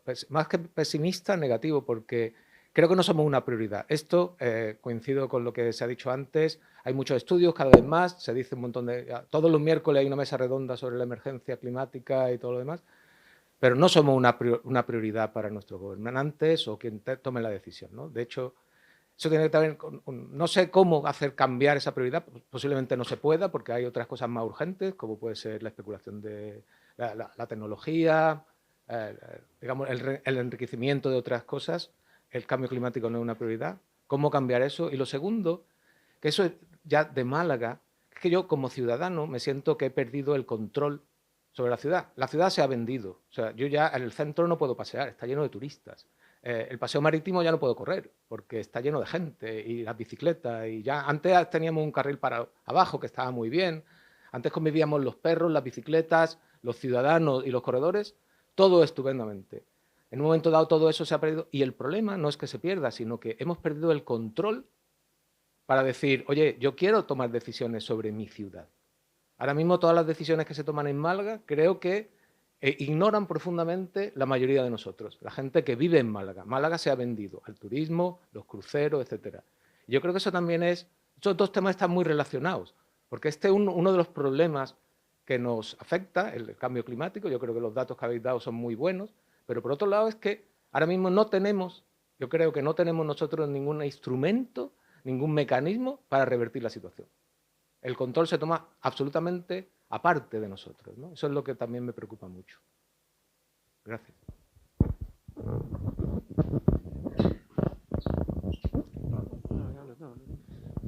Bueno, por romper el hielo por la parte de aquí. No, desde luego, lo que sí es preocupante es que efectivamente, coincidiendo con lo que se ha dicho, de que hay una cantidad de informes, de estudios, de datos, ¿no? Abrumadora, ¿no? Y cada vez más, ¿no? No seamos capaces de tener éxito en la ciudadanía, en trasladar correctamente esa información y que repercuta en actitudes, ¿no? Por parte de la ciudadanía y, por supuesto, por parte de los gestores, ¿no? Yo creo que hace falta mucho sentido común en el territorio, pero muchas dosis de sentido común en el territorio. Y que se traslade a todas las diferentes tomas de decisiones, ¿no? Es que no es nada complicado decir, cualquier economía familiar lo entenderíamos. Bueno, oye, si tenemos unos ingresos tales, no podemos gastar más de los ingresos que tenemos. Es que es fácil de decir, ¿no? Pues esto es como plantea Marco desde el punto de vista ecosistémico. Es que es así, que está todo interrelacionado. Es que estamos hablando aquí de temperatura y de sequía, pero el otro día apareció una noticia digamos, casi pasó desapercibida, que era el hecho de que algunas playas en Málaga estaban retrocediendo. Sabéis que la dinámica litoral son playas progradantes y de retracción, ¿no?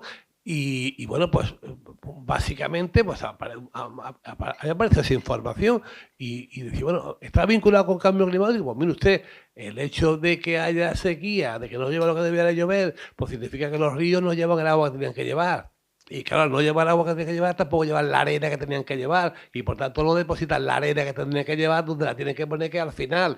Y por tanto esa dinámica litoral en donde efectivamente la arena de la playa con esa arena de río lavada, pues no se produce. Con lo cual, eso lo unimos. Las barbaridades que se han hecho en la costa de ir poniéndole obstáculos a través de puertos y más puertos, pues al final hemos modificado completamente la dinámica litoral. Por tanto, resultado final, hay modificación en el litoral y así que no nos podemos llevar la mano a la cabeza cuando haya playas que sean progradantes o regradantes, da igual. Y aquí estoy igual, ¿no? Aquí yo creo que falta sentido común en el territorio, pero por la parte que nos toca, muchas veces digo, no a pesar de llevar 30 años con lo mismo, dándole la misma tecla, no soy capaz. Es decir, se trivializa el hecho de que el nivel del mar vaya a subir medio metro y tiene una dinámica de 0,48 centímetros al año. No, eso es muy poco. ¿Cómo muy poco? ¿Tú estás para pensar realmente? O que ya las noches sean como bien ha planteado Mariano, primero empezamos con ecuatoriales, después tropicales, o al revés, tropicales, ecuatoriales, tórridas y ya esto, y infernales, ¿no? Y bueno, pues otro calificativo más, da igual, ya nos inventaremos otro siguiente, ¿no? A infernales, ya de muerte, ¿no? Pero, da igual, no somos capaces, ¿no? Y claro, y ya termino. Cuando veo esto después de tirar aquí toda la vida trabajando más o menos en temas vinculados con lo mismo y ver que alguien con 4 ideas tal pues es capaz de conectar y sacar 800.000 votos, personalmente me abruma, me preocupa muchísimo, muchísimo, porque algo estoy haciendo mal, desde luego, eso todo claro, vamos. A ver, yo estoy de acuerdo con casi todo lo que se ha dicho aquí. El tema de la gobernanza es muy importante.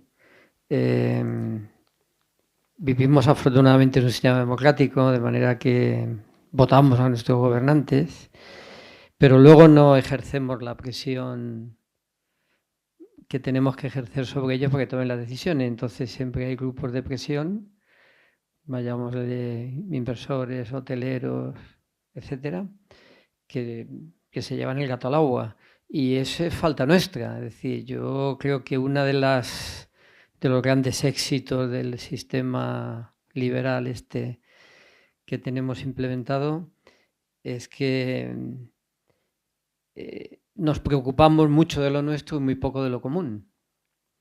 Y así nos va. Es decir, siempre pensamos que no va conmigo, el turismo no va conmigo, yo no tengo pisos para alquilar, eso no va conmigo, los carriles bici, yo no tengo bici, eso tampoco va conmigo, ¿no? Entonces, cuando en la sociedad civil hacemos dejación de nuestros intereses y los dejamos en manos de unos políticos que a su vez tienen grupos de presión importantes por otro lado, pues la ciudad se configura atendiendo a los grupos de presión. Y luego los volvemos a votar, ¿no? A los 4 años volvemos a votar, siguen degradando la ciudad, pero no nos parece muy bien, el centro está muy bonito, pero no vemos la pobreza en los barrios, no vemos las desigualdades. Bueno, yo creo que cuando una sociedad civil no se organiza para defender sus derechos, pues pasan estas cosas. Las ciudades que han tenido éxito en el punto de vista de las transformaciones, digamos, de ciudades más sostenibles, Vitoria, Pontevedra, ¿no? San Sebastián, pues primero ha habido una gobernanza que tenía las cosas muy claras de lo que quería la ciudad. Ha habido procesos participativos durante mucho tiempo para discutir hacia dónde querían llevar la ciudad y qué medidas había que tomar en corto, medio y largo plazo. Y luego ha habido políticos dispuestos a llevarlo a cabo, pero organizaciones sociales detrás exigiendo que se cumplan esas medidas. Todo eso no existe en Málaga. Todo eso no existe.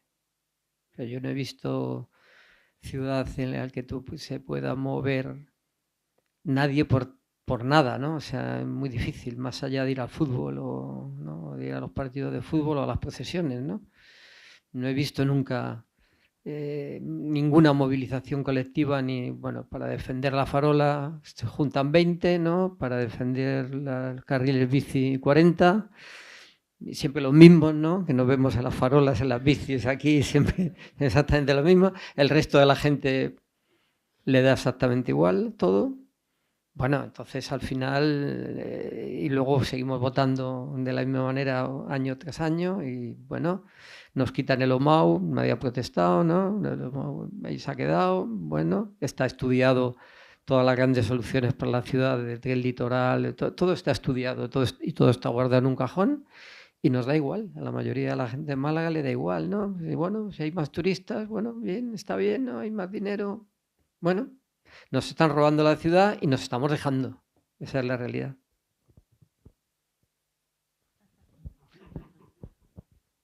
Claro, es que ha comentado la clave, ¿no? ¿Qué es lo común? ¿Por qué esa sociedad, repito, es que soy un cinéfilo, sigo con la película, ¿por qué esa sociedad de la nieve tuvo éxito y sobrevivieron? Pues porque desarrollaron lo común. Conectaron tras un colapso, que quizá podemos ser suficientemente maduras como sociedades y evitarnos el colapso, pero este ejemplo tuvo que pasar por un colapso, ¿no? Para esa toma de conciencia. Superado el colapso, se dieron cuenta que solo triunfan las soluciones comunitarias, ¿no? Hay un teorema que hicieron la película, ¿no? El teorema de Nash, ¿no? ¿Os acordáis de esa película Una mente maravillosa, ¿no? Pues él hablaba en un teorema de teoría de juego clásico que venía a decir eso, que las soluciones cooperativas, colaborativas, eran a largo plazo mucho más beneficiosas, ¿no? Quizá a corto el individualismo primaba, ¿no? Y ese dilema del prisionero, hemos hecho un delito los dos, pero la voy a delatar y así me dan a mí el beneficio de haber delatado a ella y ella paga la culpa en la cárcel, ¿no? A corto plazo eso solía funcionar, pero pensando a largo plazo, colectivamente, el no decir nada, conseguíamos la libertad, ¿no? Ese beneficio. Bueno, pues esa es la estrategia, ¿no? La estrategia, de forma poética podemos decir la estrategia del amor más que la estrategia del miedo, ¿no? Cuando hay escasez, el miedo nos lleva a esas soluciones proteccionistas, acaparando, seguir el modelo actual, exprimiéndolo a tope, ¿no? Que es un poco lo que comentaba, ¿no? Pero hay que dar alternativas, y las alternativas, como dice Mariano, vienen por el desarrollo del concepto de comunidad y de lo común, ¿no? La otra cuestión era del decrecimiento. En el decálogo, si hablamos de decrecimiento, son 3 ideas clave. Una es relocalización de la economía. Otra idea es suficiencia, ¿vale? La economía decrecentista busca satisfacer la necesidad de forma suficiente. Y la tercera idea es la justicia.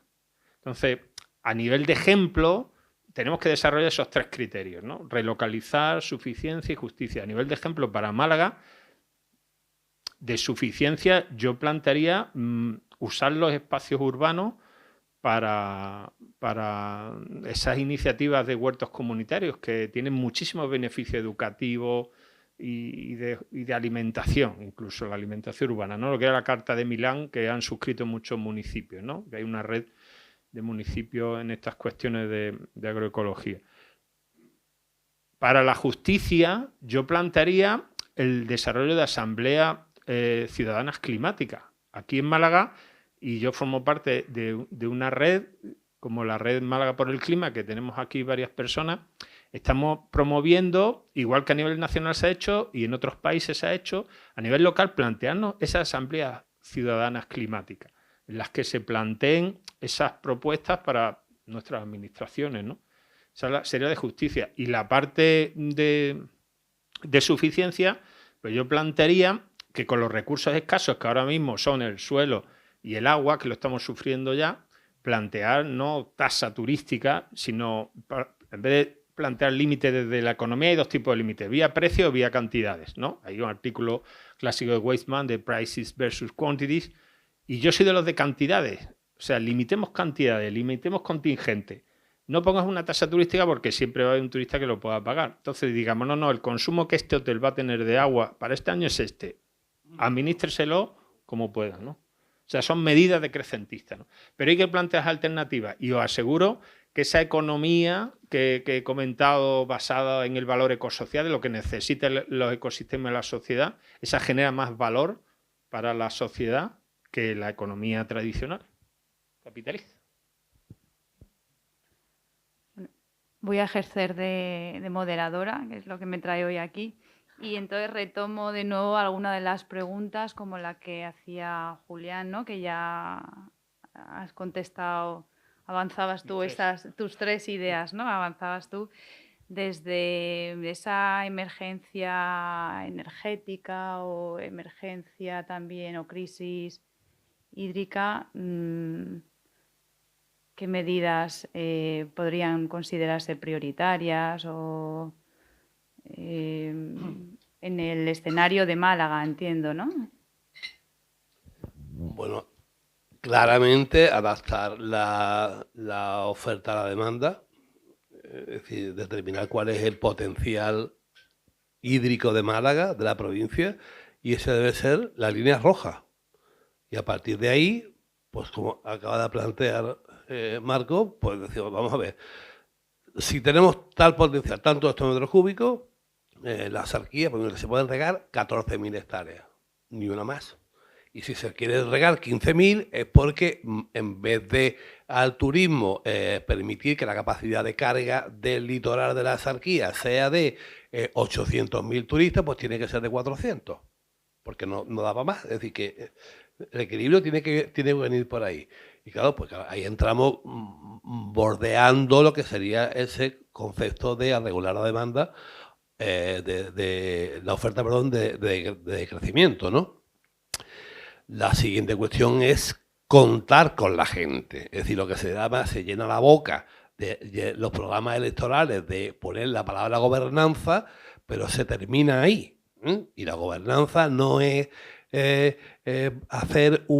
crear una serie de chiringuitos en donde tú haces una reunión cada 5 años, reúnes a la gente, haces la foto para que se vea que estaba por ahí de cuerpo presente la criatura, ¿no?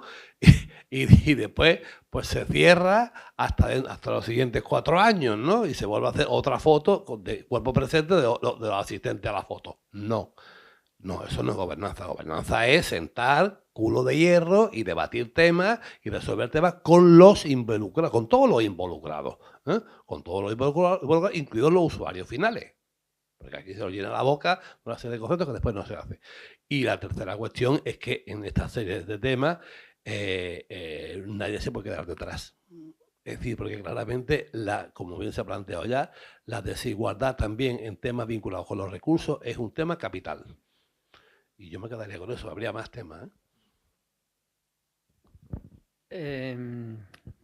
Bueno, yo creo que una de las cosas prioritarias, el Ayuntamiento acaba de hacer un plan estratégico hasta 2030, que ha publicado, que es otra vez un catálogo de buenas intenciones. Pues los planes estratégicos, y primero que no se ha contado con la ciudadanía en general para hacerlo. Yo me he enterado, bueno, que está editado, ahora van a hacer otro plan de clima, ¿no? Van a hacer otro plan pues ya tiene hecho lo mismo, pero van a encargarlo fuera, ¿no? Para hacer otro plan. Yo creo que habría que hacer un plan estratégico de Málaga de verdad, pero contando con la ciudadanía. Es decir, ver para dónde queremos que sea la Málaga dentro de 10 años, de 15 años, ¿no? Cuando las cosas... cuando hay muchos coches, como cuando hay muchos turistas o cuando hay muchas tiendas turísticas, pues hay que regularlas y hay que poner normas, y esa regulación pasa por poner limitaciones. Si no ponemos ninguna restricción al tráfico de Málaga, pues Málaga se convertirá en poco tiempo en un gran atasco, y la contaminación en Málaga no hará nada más que subir, con lo que lleva asociado eso a las muertes que se producen todos los años por la contaminación. No queremos... Para mí una de las medidas prioritarias es restringir el coche en la ciudad, quitarle espacio a los coches. Me parece que es una de las medidas pioneras que han llevado las grandes ciudades en Europa para devolver un poco la ciudad a los ciudadanos. A mí eso me parecería una primera medida fundamental. No, el Ayuntamiento no está por esa labor. La zona de bajas emisiones que proponen, por llamarlo de alguna manera, no van a reducir las emisiones, y además casi somos reacios a restringir el acceso de los vehículos privados a los centros de las ciudades y a restringir. Eso pasaría por un desarrollo de verdad y serio del transporte público en Málaga y de los carriles bici, y tampoco parece que el Ayuntamiento esté por esa labor, ¿no? Yo creo que esas serían las líneas prioritarias de cara, bueno, eso es todo lo que tenga que ver con regulación, ¿no? Regulación turística, regulación de tráfico, regulación de... Y luego, como decía, no sé quién decía hace poco, ¿no? Lo que no hay datos, no se conoce, pues no existe. Entonces, eres tú, ¿no? Bueno, es que si vemos las estaciones de medida de contaminación de Málaga, pues una está en el parque, ¿no? La otra está en medio. Una está en medio del parque, ¿no? La otra, claro, siempre está en verde. Todas las estaciones, en el Morlaco hay otros, siempre están todas en verde, ¿no? Yo cada vez que ando en el centro de Málaga o voy con la moto, luego tengo al día siguiente una tos de estas perras que digo, ¿qué ha pasado? Y es que ha pasado que he estado demasiado tiempo entre el tráfico de Málaga, ¿no? Bueno, pues que parece que a nadie le importa eso tampoco, ¿no? O sea, parece que en la ciudad de Málaga el que cada vez respiremos más contaminación, pues parece que es algo que debe estar bien, ¿no? En fin. Creo que me tocaba a mí la última, ¿no, Julián?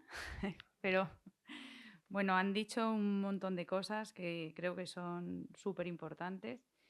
Y bueno, si me dejáis añadir una, yo añadiría a esta lista de líneas prioritarias o también de deseos, ¿no?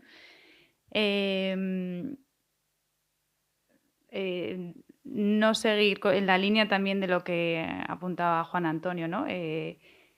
Frente a ese urbanismo desarrollista, pues plantear no seguir haciendo islas de calor como estamos haciendo auténticas ciudades que son islas de calor, y para eso creo que habría que renaturalizar las ciudades y despavimentar todo lo que ya hemos hecho, ¿no?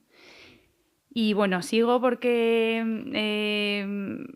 quería retomar alguna de las cuestiones que se habían dicho. No sé si hay respuesta ya a todo. Habéis hablado también, bueno, creo que los tres ponentes habéis participado también en la elaboración del plan del clima o de la Agenda Urbana Málaga, del informe de los datos de los... no me sale la palabra, en el último, en el de los datos, de los indicadores, en el sistema de indicadores, perdonad. Entonces, y bueno, y puesto que tenemos aquí a Pedro Marín, quizá aprovechar esta ocasión para preguntar en qué situación se encuentra todo esto.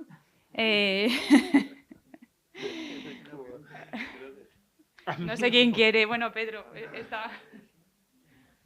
Bueno, realmente no lo sé. Yo solo sé lo que me dijo un día la concejala de Medio Ambiente, que habían pensado hacer otro plan del clima. Y yo le contesté, pero otro plan de clima existe, no se ha cumplido, no se ha cumplido nada, ¿no? Y entonces me dijeron, bueno, es que la Junta de Andalucía ha sacado un manual para hacer planes en enero de 2024. Y bueno, a mí me dio un poco la impresión. También quería actualizar la agenda urbana, pues que es una manera de blanquear situaciones, ¿no? Y adaptar documentos pues a los esquemas políticos gobernantes, simplemente, ¿no? Lamentable.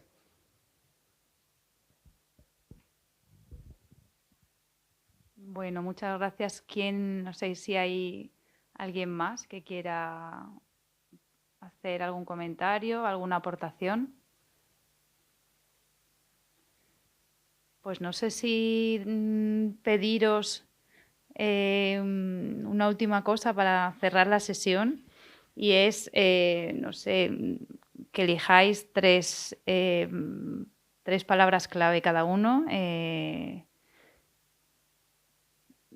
con las que queráis cerrar esta mesa. Sí, ¿no? De golpe, ¿no? De golpe y Anda, porrazo. que entre Julen y tú, bueno, es que, a ver, son muchas cuestiones, ¿no? Yo la verdad que siento haber hablado tan rápido y pasado tan rápidamente por encima, ¿no?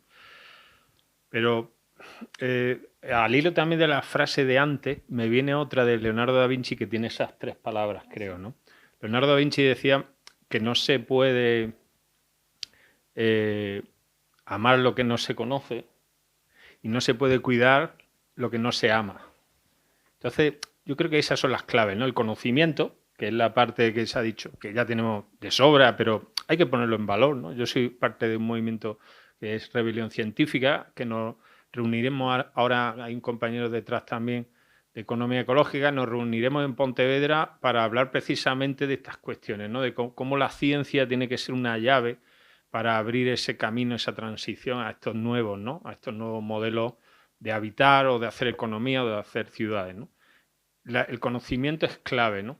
Luego el amor, ¿no? Ese sentimiento de comunidad, ese sentimiento de lo común como parte de uno, ¿no? No tanta polarización, tanta distinción entre el otro y uno mismo, sino darnos cuenta pues que esto es una única nave espacial, como decía el economista que hablaba de la nave espacial Tierra, ¿no? Y el amor y luego el conocimiento del amor y el cuidado, ¿no? La nueva economía tiene que pasar por la economía de cuidado, ¿no? El cuidado de la tierra y de las personas, ¿no? Y darnos cuenta que eso es lo que nos hace grandes, la vulnerabilidad, sentirnos que necesitamos unos países a otros, unos territorios a otros, tenemos que formar alianzas rurales, urbanos, rurales, porque la transición es necesario lo rural, la ciudad no va a sobrevivir en ese colapso energético, hídrico y alimentario, hacer esas alianzas y definir esas bioregiones, ¿no? Y eso tiene que ser desde el amor, desde la confianza, ¿no? Desde esa estrategia del amor y no de la del miedo, de la protección y de hacer grandes concertinas y barreras, ¿no? Para protegernos, ¿no? en el colapso, ¿no? ¿Queréis añadir alguna palabra clave? Sí, vamos a ser optimistas para acabar.